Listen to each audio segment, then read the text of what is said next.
Good morning.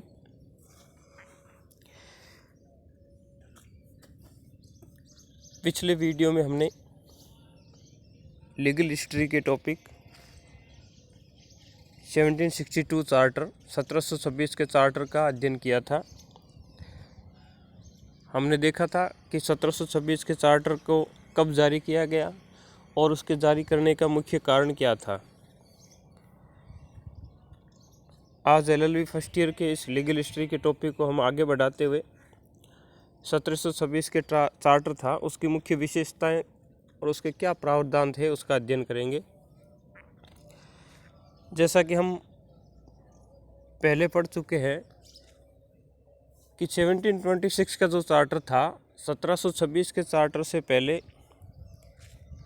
तीनों presidency town में न्यायिक व्यवस्था भिन्न भिन्न थी, समान न्यायिक व्यवस्था नहीं थी और उनमें समानता लाने के लिए 1726 का चार्टर जारी किया गया था।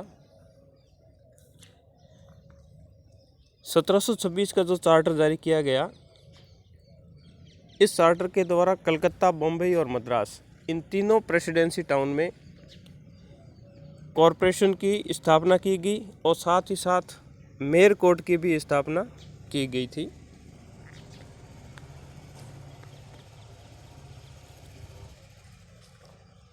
सत्रह सौ छब्बीस के चार्टर से पहले मद्रास में कॉरपोरेशन और मेयर कोर्ट की स्थापना जो की गई थी वो सफल रही थी और उसी के अनुसरण में 24 सितंबर 1726 को किंग जॉर्ज फर्स्ट ने 1726 का चार्टर जारी करके और तीनों प्रेसिडेंसी टाउन में समान रूप से निगम की स्थापना की गई और साथ ही साथ मेयर न्यायालयों की स्थापना की गई।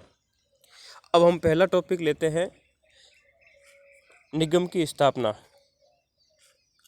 Establishment of corporation. 1726 के चार्टर के द्वारा कलकत्ता, बम्बई और मद्रास इन तीनों प्रेसिडेंसी टाउन में निगम की स्थापना की गई। इस निगम में एक मेयर और 9 एल्डरमैन होते थे, यानी निगम का जो कॉन्स्टिट्यूशन होता था, गठन होता था, उसमें एक मेयर होता था और 9 एल्डरमैन होते थे। 1726 के चार्टर के द्वारा ही तीनों प्रेसिडेंसी टाउन में मेयर और एल्डरमैन की नियुक्ति उस चार्टर के द्वारा ही कर दी गई थी। मेयर का जो कार्यकाल था, उसका जो टेन्योर था मेयर का, वो 1 वर्ष था, यानी 1 वर्ष की अवधि तक पद पर बना रह सकता था और मेयर का चुनाव 1 वर्ष के कार्यकाल समाप्त होने के पश्चात प्रति वर्ष एल्डरमैन के द्वारा किया जाता था। एल्डरमैन का कार्यकाल स्थायी होता था या संबंधित जो प्रेसिडेंसी टाउन है उसमें निवास करने तक होता था। तो स्टूडेंट्स, मेयर का कार्यकाल तो 1 वर्ष होता था, लेकिन जो एल्डरमैन होते थे उसका कार्यकाल स्थायी या फिर जब तक वो संबंधित जो प्रेसिडेंसी टाउन था कलकत्ता, मुंबई, मद्रास उसमें निवास करता तब तक उसका कार्यकाल होता था।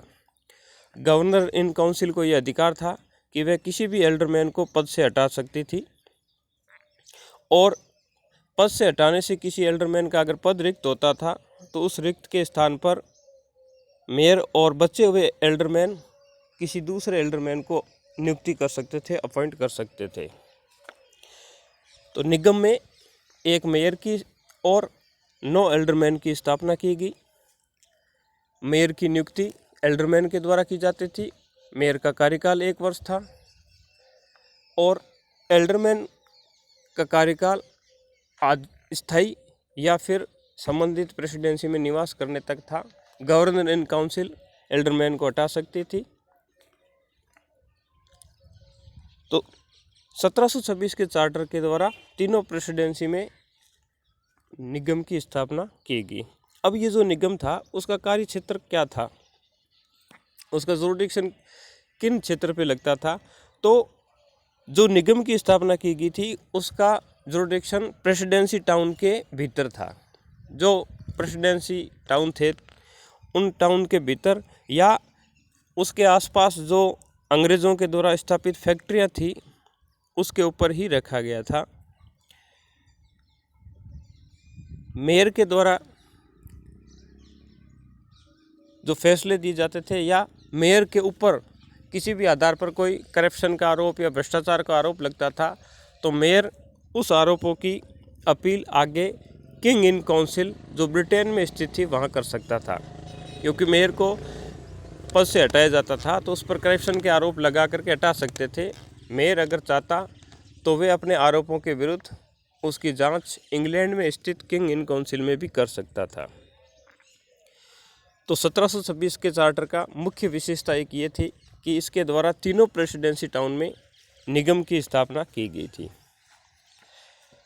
क्योंकि अंग्रेज चाहते थे कि स्थानीय जनता का भी सहयोग लिया जाए, स्थानीय जनता को भी प्रशासन की भागीदारी सुनिश्चित करने के लिए उसमें शामिल किया जाए। तो इसीलिए उन्होंने मेयर की स्थापना की और उसमें कुछ स्थानीय समुदाय, विभिन्न जाति और वर्गों के समुदाय के सदस्यों को भी शामिल करने का प्रयास किया गया था।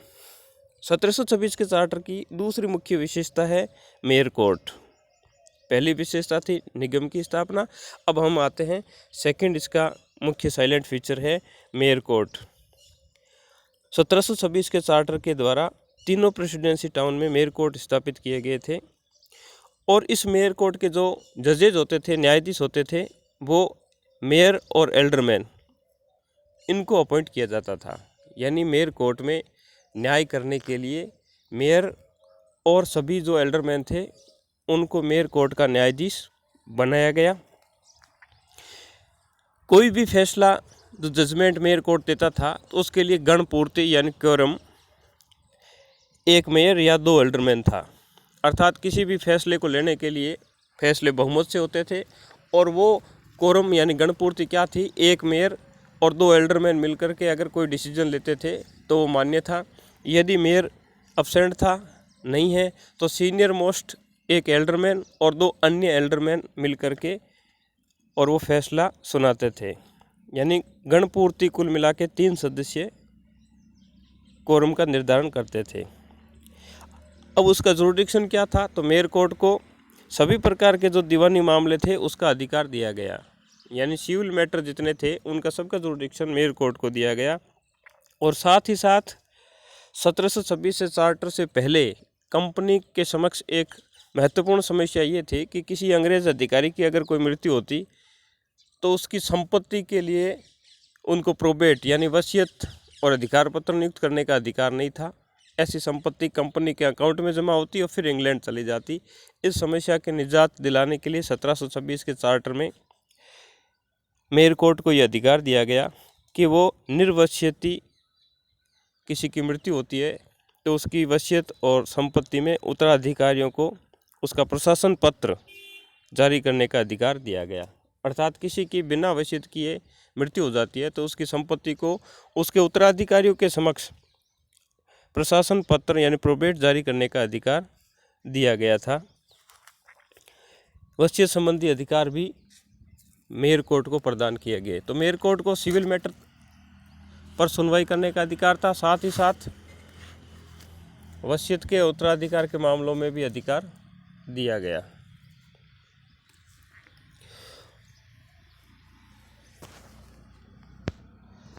नेक्स्ट में हम देखते हैं तो इस सिविल न्यायालय के प्रशासन को चलाने के लिए मेयर न्यायालय में शेरिफ की नियुक्ति की गई थी। अर्थात मेयर कोर्ट में जो मामले आते थे उस मामलों में सुनवाई करते समय मेयर कोर्ट के द्वारा नोटिस या उसकी साक्ष्य के लिए कोई भी आदेशिका जारी होती थी, प्रोसेस इशू होता था, उसकी तामील करने के लिए संबंधित पक्षकार को उसका नोटिस को तामील करने के लिए गवर्नर इन काउंसिल को हर साल शेरिफ की नियुक्ति करने का अधिकार दिया गया। अर्थात कोर्ट के द्वारा कोई भी आदेश, नोटिस, परिपत्र निकलता था, समन, वारंट, तो उसकी तामील करने के लिए गवर्नर काउंसिल को यह अधिकार था कि वो शेरिफ की नियुक्ति कर सकता है। और शेरिफ का जो न्यायालय था उसका मुख्य कार्य है कि कोर्ट में जो प्रतिवादी था उसको हाजिर करना, उसकी जमानत लेना और न्यायालय की कोई भी कार्रवाई थी उसका एग्जीक्यूशन करना। तो शेरिफ का पद न्यायालय में ऐसा पद था जो तामील करने, उसको हाजिर करने, जमानत लेने और न्यायालय की कोई अन्य आदेश है या प्रोसेस है उसका एग्जीक्यूशन करने का उसका कार्य था। साथ ही साथ मेयर कोर्ट को कोर्ट ऑफ रिकॉर्ड यानी अभिलेख न्यायालय का भी दर्जा दिया गया। अभिलेख न्यायालय की विशेषता होती है दो प्रकार की। पहला तो न्यायालय को अपनी अवमानना के लिए दंड देने का अधिकार होता है, अर्थात कोर्ट की अगर कोई कंटेम्प्ट करता है तो उसे पनिशमेंट करने की पावर होती है। और दूसरा, न्यायालय की सभी कार्रवाइयाँ रिकॉर्ड में रखी जाती है। तो इस मेयर कोर्ट को भी अभिलेख न्यायालय का दर्जा दिया गया। न्यायालय को अपनी अवमानना के लिए दंड देने का भी अधिकार दिया गया। मेयर कोर्ट के जो सिविल मैटर थे उसका जो डिसीजन होता था उसमें कोई पक्षकार अगर संतुष्ट नहीं होता था तो उसमें अपील भी कर सकता था। तो मेयर कोर्ट की अपील के लिए प्रथम अपील और द्वितीय अपील, दो अपील का प्रावधान था। मेयर कोर्ट का किसी भी प्रकार का कोई डिसीजन होता था तो उसकी फर्स्ट अपील 14 डेज यानी 14 दिन के भीतर भीतर गवर्नर इन काउंसिल में की जा सकती थी। मेयर कोर्ट के डिसीजन की पहली अपील 14 दिन के भीतर गवर्नर और उसकी सह परिषद जो काउंसिल थी उसमें की जा सकती थी। और दूसरी अपील यानी गवर्नर और वह उसकी काउंसिल के द्वारा जो फर्स्ट अपील में डिसीजन दिया जाता था उसकी दूसरी अपील अगर वाद की वैल्यूएशन, वाद मूल्य 1000 पगोडा तक था तो उससे अधिक इंग्लैंड में स्थित किंग इन काउंसिल में होती थी। सिंपल भाषा में समझते हैं कि मेयर कोर्ट का अगर कोई डिसीजन होता था तो उसकी अपील गवर्नर और उसकी काउंसिल में होती थी 14 दिनों के भीतर। अब गवर्नर इन काउंसिल के द्वारा सिविल मामलों में अगर 1000 पगोडा तक का कोई मैटर था तो वो मैटर गवर्नर इन काउंसिल के द्वारा अंतिम होता था, उसकी आगे सेकंड अपील नहीं होती थी। लेकिन गवर्नर इन काउंसिल के द्वारा अपील में सुने गए मामले के लिए उसका वाद मूल्य 1000 पगोडा से अधिक होता था तो उसकी अपील जो सेकंड अपील है वो इंग्लैंड में स्थित किंग इन काउंसिल में की जाती थी। ये था सिविल दीवानी क्षेत्राधिकार। मेयर कोर्ट को सिविल मैटर और वसीयत संबंधी अधिकार भी दिए गए थे। अब इन प्रेसिडेंसी टाउन में फौजदारी जो न्याय प्रशासन था, जो क्रिमिनल जस्टिस सिस्टम था, उसको देखने के लिए क्या व्यवस्था थी उसको हम देखते हैं। तो वहाँ पर गवर्नर इन काउंसिल के जो मेंबर थे उसको ही क्रिमिनल प्रशासन देखने का अधिकार दिया गया था। मेयर कोर्ट को केवल सिविल अधिकार ही दिए गए थे। पिछले अपने ऑफलाइन क्लासों में देखा था कि मेयर कोर्ट को पहले सिविल, क्रिमिनल सब अधिकार थे, लेकिन गवर्नर इन काउंसिल और इनके द्वारा मतभेद होने की स्थिति में उनसे ये अधिकार छीन लिए गए थे और उसी को इस राजपत्र में बरकरार रखा। तो फौजदारी न्याय प्रशासन के लिए गवर्नर जो खुद था वो और उसकी काउंसिल के 5 मेंबर जो सीनियर मोस्ट मेंबर थे वो मिलकर के जस्टिस ऑफ पीस, शांति न्यायाधीशों के रूप में छोटे मोटे मामलों का निपटारा करते थे।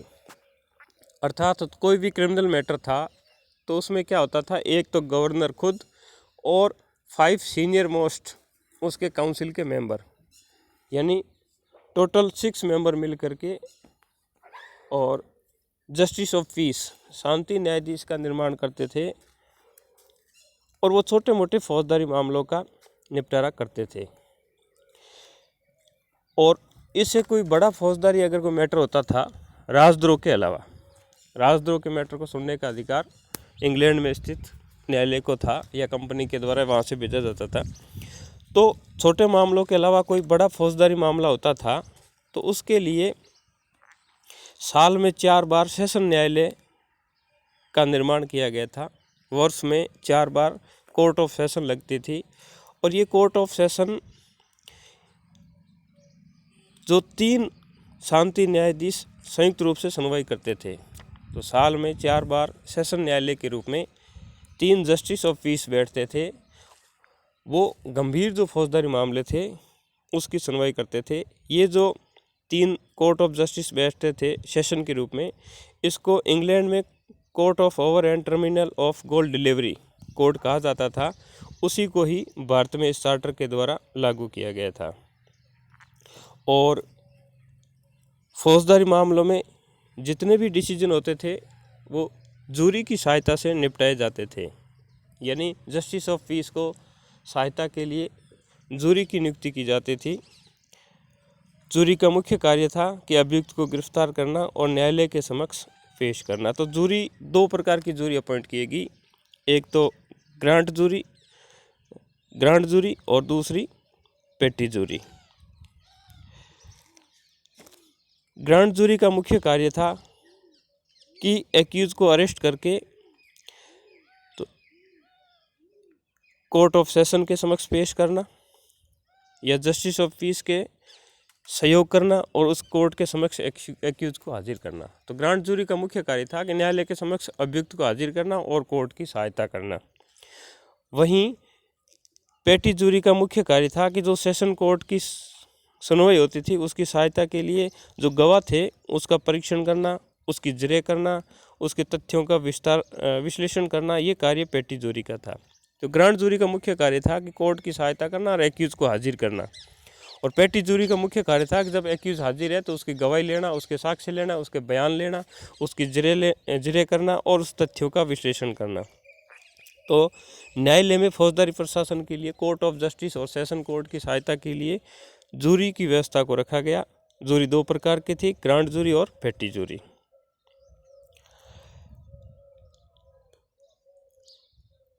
न्यायालय द्वारा जो ये विधि पद्धति अपनाई जाती थी ये इंग्लैंड की विधि पद्धति के अनुसार ही रखा गया था। इस चार्टर में ये व्यवस्था की गई थी। साथ ही साथ इस चार्टर की जो 1726 था उसकी मुख्य विशेषता ये थी कि लेजिस्लेटिव पावर, विधायी शक्ति, 1726 से चार्टर से पहले जो 1661 का जो चार्टर था उसमें कंपनी को अपने प्रशासन और व्यापार करने की शक्ति दी गई थी, विधायी शक्तियों का अभाव था। तो 1726 के चार्टर के द्वारा पहली बार महानगर में गवर्नर और उसकी काउंसिल को विधि निर्माण की शक्ति प्रदान की गई। किंग जॉर्ज प्रथम ने 24 सितंबर 1726 का जो चार्टर जारी किया उसमें गवर्नर और उसकी काउंसिल को कानून बनाने की यानी विधि निर्माण की शक्ति भी दी गई है। ये क्यों दी गई? क्योंकि धीरे धीरे कंपनी का व्यापार बढ़ रहा था और उसको आगे बढ़ाने के लिए, उसकी प्रशासन की व्यवस्था देखने के लिए विधि निर्माण की शक्ति दी गई थी। विधि निर्माण के तहत वो रूल, रेगुलेशन, ऑर्डिनेंस यानी आदेश, नियम, उपनियम, अध्यादेश आदि जारी करने का अधिकार था। कंपनी के द्वारा ये जो विधि निर्माण किया जाता था उस पर दो प्रतिबंध थे। पहला तो वो रीजनेबल होना चाहिए, ऐसे रूल, रेगुलेशन, ऑर्डिनेंस क्या होने चाहिए? रीजनेबल होने चाहिए, युक्तियुक्त होने चाहिए। और दूसरा, उस समय लागू अंग्रेजी विधि के विरुद्ध नहीं होने चाहिए, यानी जो अंग्रेजी विधि थे उससे विरुद्ध नहीं होने चाहिए। तो कंपनी ऐसी विधि बना सकती थी। गवर्नर एंड काउंसिल को लॉ मेकिंग पावर दी गई थी। उस पर शर्त ये थी कि वो रीजनेबल होना चाहिए और अंग्रेजी विधि के प्रतिकूल नहीं होना चाहिए। और ऐसी जो विधि, रूल, रेगुलेशन, नियम, उपनियम, अध्यादेश जारी किए जाते थे उसका अनुमोदन कोर्ट ऑफ डायरेक्टर यानी कंपनी के जो कोर्ट ऑफ डायरेक्टर थे उससे इसका अनुमोदन करना आवश्यक था। यानी गवर्नर और उसकी काउंसिल को कानून बनाने का अधिकार दिया गया, लेकिन ऐसे कानूनों का कंपनी के जो कोर्ट ऑफ डायरेक्टर थे उसे अनुमोदन करना आवश्यक था। और उस पर दो शर्तें ये थी कि वो रीजनेबल होने चाहिए विधि और अंग्रेजी विधि के विरुद्ध नहीं होनी चाहिए। तो स्टूडेंट्स, आज की इस वीडियो में हमने देखा कि 1726 के चार्टर की मुख्य विशेषता क्या थी। 1726 के इस चार्टर के द्वारा तीनों प्रेसिडेंसी में निगम की स्थापना, मेयर कोर्ट की स्थापना और इस मेयर कोर्ट का क्षेत्राधिकार क्या था इसका अध्ययन किया गया। मिलते हैं नेक्स्ट वीडियो में। इस 1726 के चार्टर की मुख्य विशेषताएं क्या थी, ये चार्टर क्यों लाया गया और उसकी क्या विशेषता थी।